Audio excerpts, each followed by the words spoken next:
जोया और आर्यन भूल भुलैया के अंदर घुस चुके थे। भूल भुलैया के दरवाजे पर एक लाइन लिखी थी, सिर्फ वही राज जान सकता है जो अपने डर को हराकर उसका सामना करे। जोया ने आर्यन की तरफ देखा और कहा, यह भूल भुलैया सिर्फ एक रास्ता नहीं बल्कि एक और इम्तिहान लगती है। आर्यन ने सहमति में सिर हिलाया और कहा, मुझे लगता है कि यह भूल भुलैया का हर हिस्सा हमसे कुछ मांग रहा है। हर कदम सोच समझकर उठाना होगा। दोनों ने भूल भुलैया के अंदर कदम रखा। दीवारों पर वही पुराने प्रतीक बने थे जो डायरी और नक्शे में थे।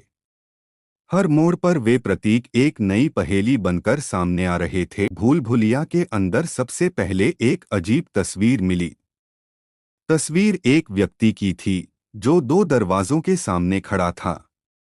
तस्वीर के नीचे लिखा था, एक दरवाजा सच का है और एक मौत का तुम्हारे पास सिर्फ एक बार चुनने का मौका है। जोया और आर्यन ने तस्वीर को गौर से देखा। दोनों दरवाजे बिल्कुल एक जैसे थे। आर्यन ने कहा, जोया, यह एक मनोवैज्ञानिक परीक्षण लगता है। हमें समझना होगा कि इनमें से कौन सा दरवाजा हमें जिंदा रखेगा। जोया ने डायरी के नोट्स देखे और कहा, डायरी में लिखा था, सही रास्ता वही है जो तुम्हारे दिल को संतोष दे। शायद हमें अपनी समझ और भावना पर भरोसा करना होगा। आर्यन ने पूछा, तुम्हारा दिल क्या कहता है? जोया ने बिना ज्यादा सोचे एक दरवाजा खोला। दरवाजा खुलते ही तेज रोशनी का एक तूफान आया, लेकिन दोनों जिंदा थे। उनके सामने का रास्ता और गहराई में चला गया। दोनों भूल भुलैया के अगले हिस्से में पहुंचे तो सामने एक पत्थर की तस्वीर बनी हुई थी। तस्वीर के नीचे कुछ अजीब अक्षर लिखे थे जिन्हें आर्यन ने डिकोड करने की कोशिश की। आर्यन ने अनुवाद किया, अज़ार तुम्हारा इंतजार कर रहा है।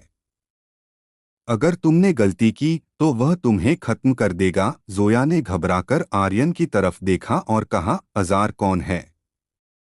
वह मुझे क्यों मारना चाहता है? आर्यन ने जवाब दिया, शायद अज़ार वही व्यक्ति है जिसने तुम्हारे वालिद को यहाँ लाया था।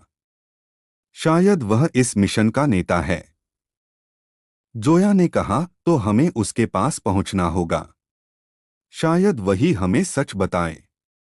भूल भुलैया के अगले हिस्से में उनका सामना एक खतरनाक चुनौती से हुआ। दीवारों से तीर निकलने लगे और जमीन हिलने लगी। आर्यन और जोया मुश्किल से जमीन पर अपना संतुलन बनाकर आगे बढ़े। अचानक उनके सामने एक होलोग्राफिक तस्वीर उभरी। वह तस्वीर अज़ार की थी। अज़ार ने कहा, तुम बहुत आगे आ गए हो लेकिन अगले मोड़ पर सिर्फ एक जिंदा बचेगा। आर्यन ने कहा, यह सब एक जाल है। यह हमें एक दूसरे के खिलाफ करना चाहता है। लेकिन जोया ने कहा, आर्यन, मुझे लगता है कि यह सिर्फ डर का इम्तिहान है। हमें एक दूसरे पर भरोसा करना होगा। दोनों ने मिलकर सामने का अगला दरवाजा खोला। दरवाजा खुलते ही वे एक और हॉल में पहुंच गए। सामने एक किताब और एक पुरानी तस्वीर थी। तस्वीर में डॉक्टर रेहान और अज़ार एक साथ खड़े थे। तस्वीर के नीचे लिखा था, राज यहाँ खत्म नहीं होता।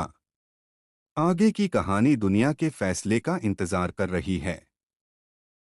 जोया ने किताब उठाई और पढ़ी। उसमें लिखा था, मैं डॉक्टर रेहान हूँ। अगर तुम यह पढ़ रहे हो तो इसका मतलब है कि तुम मेरे मिशन तक पहुंच गए हो। अज़ार एक प्रतिभाशाली वैज्ञानिक है, लेकिन उसके इरादे खतरनाक हैं। वह दुनिया को तबाह करना चाहता है ताकि एक नई दुनिया बनाई जा सके। तुम्हारे पास सिर्फ एक रास्ता है, उसे रोको। आर्यन ने कहा, जोया, यह तो तुम्हारे वालिद का लिखा हुआ है। लेकिन इसका मतलब है कि अज़ार एक ऐसा खलनायक है जो दुनिया को तबाही की ओर ले जाना चाहता है। जोया ने कहा, मुझे लगता है कि हमारे अगले कदम में हमें सच और झूठ के बीच चुनाव करना होगा। एपिसोड का अंत होता है एक तीव्र क्लिफहैंगर पर।